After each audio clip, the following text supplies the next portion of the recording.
ఈ వైఎస్ఆర్ కాంగ్రెస్ పార్టీ ఈ విజయం వచ్చింది, ఇది ప్రజలు ఇచ్చింది కాదని చెప్పడానికి గ్రౌండ్ ఈ రోజు నుంచి ప్రిపేర్ చేసుకుంటున్నారు. రెండవది వాళ్ళకి చెప్పడానికి ఏం లేదు కాబట్టి నోటికి వచ్చినట్టు కారు కూతలు కూస్తున్నారు.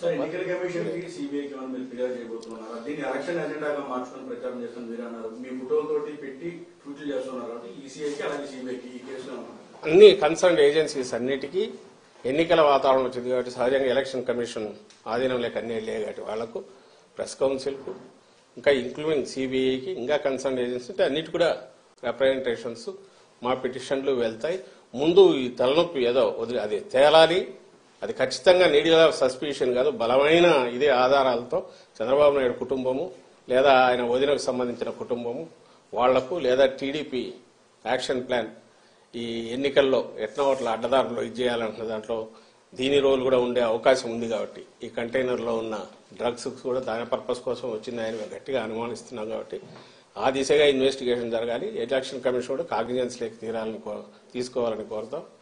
అట్ ది సేమ్ టైం దాని పని అది జరుగుతుండగా మా పాజిటివ్ అజెండాతో మేమైతే ముందుకు వెళ్తాం. వాళ్ళ మాదిరి రోజు కుట్టాడితే ఆ రోజు కుట్టేసి అయిపోయింది, మరుసటి రోజు ఒకటి ఎట్లా ఎన్నికల వరకు ఇట్లే లాక్కుపోయి అడ్డదారుల్లోనో బయటపడాలని లేక మాది మేము చెప్పుకోవడానికి కానీ ప్రజలను కన్ఫ్యూజ్ చేసే చెప్పుకోవడానికి అవకాశం లేకుండా టైం లేదు, దానికి స్పేస్ లేకుండా ప్రజలను కన్ఫ్యూజ్ చేసి ఆ దీంట్లో తమ పబ్బం గడుపుకోవాలని చూసేవారి ఆటలు సాగనివ్వమని ఖచ్చితంగా చెప్తాను.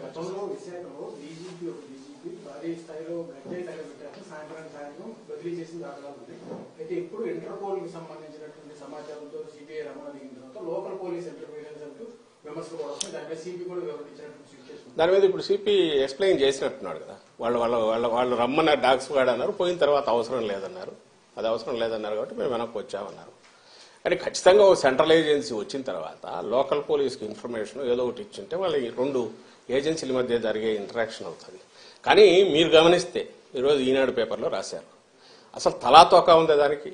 ఆయన రామోజీరావుకు ఎప్పుడైతే మార్గదర్శి మొత్తం ప్రజల సొమ్ముతో అక్రమంగా పెట్టి నడుపుకొని ఆ రాజ్యం అవినీతి రాజ్యము లేదా ప్రజల సొమ్ముతో ఆయన దందా చేస్తున్నది మార్గదర్శి అని బయటపెట్టి కేసు ఇదైనా వచ్చి ఇంకా మనిషి గంగబెర్రులు ఎత్తిపోయి ఏం రాస్తున్నారో తెలియకుండా అసలు చంద్రబాబు స్కామ్లు కూడా బహుశా మేము జగన్మోహన్ రెడ్డి గారు వైఎస్ఆర్సీపీ అయినా అంటాడేమో, ఆయన స్కిల్ దాంట్లో ఇంకోటైనా లేదా అసలు చంద్రబాబు అనే క్యారెక్టర్ వెనక కూడా మేము ఉన్నా అంటాడేమో తెలియదు.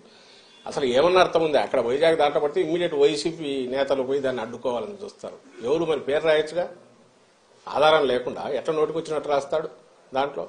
అలాగే పోలీసులు వెళ్లి అడ్డం పడినారని ఎక్కడో రాయొచ్చుగా, దానికి ఎక్స్ప్లెయిన్ చేశారు కదా. ఇప్పుడు ఇది ఒక agency police, AP police it has its own ఇది ఉంది. అలాగే సెంట్రల్ ఏజెన్సీకి ఉన్న వాళ్ళ హక్కులు వాళ్ళ అధికారాలు వాళ్ళ ఉన్నాయి.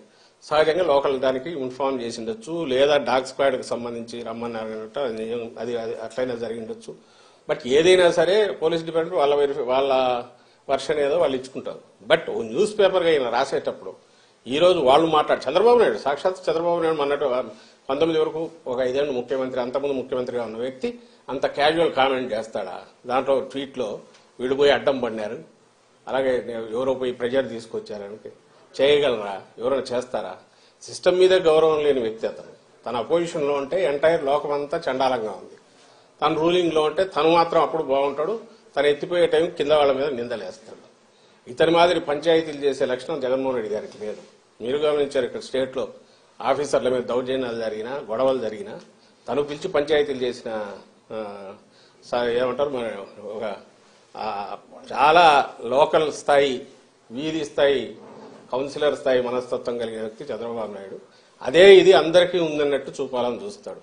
జగన్మోహన్ రెడ్డి గారు ఎప్పుడు అట్లా చేయలే.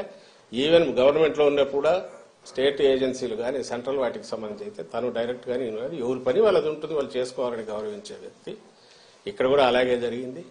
ఒకవేళ నిజంగా ఎవరన్నా చేశారని వీళ్ళు అంటే దానికి ఆధారాలన్నా చూపాలి. ఇదిగో ఈ కారణం వల్ల ఎట్లన్నాం, ఈ కారణాల వల్ల ఎట్లన్నాం అంటే ఆ డిపార్ట్మెంట్ ఎక్స్ప్లెనేషన్ ఇస్తుంది. ఆ డిపార్ట్మెంట్ దానికి సంబంధించి వాళ్ళ వర్షం చెప్పుకుంటుంది. అంతేగాని నోరు ఉంది కదా, లేదా పేపర్ ఉంది కదా, లేదా నన్ను జగన్మోహన్ రెడ్డి గారు చేసినట్టు ప్రభుత్వం కదా సిఐడి కేసు పెడితే రామోజీరావు ఫీల్ అయిన ఆయన కొత్త రాసి నాకు సర్క్యులేషన్ ఉంది కాబట్టి జనంలోకి అది వేసేస్తే అబద్ధం కథ అది చదివి జనం అందరు నవ్వుతారంటే ఆ కాలాలు మారిపోయినాయి. ఇప్పుడు కాదు, ఎవరికి వాళ్ళకి తలకాయ ఉంది, జనం కూడా ఆలోచిస్తారు అనే ఇంగితం ఆ రామోజీరావు కానీ లేదా రాధాకృష్ణ గారి లేదా చంద్రబాబు నాయుడు గారి వాళ్ళందరికీ ఉండాలని కోరుకుంటున్నాను.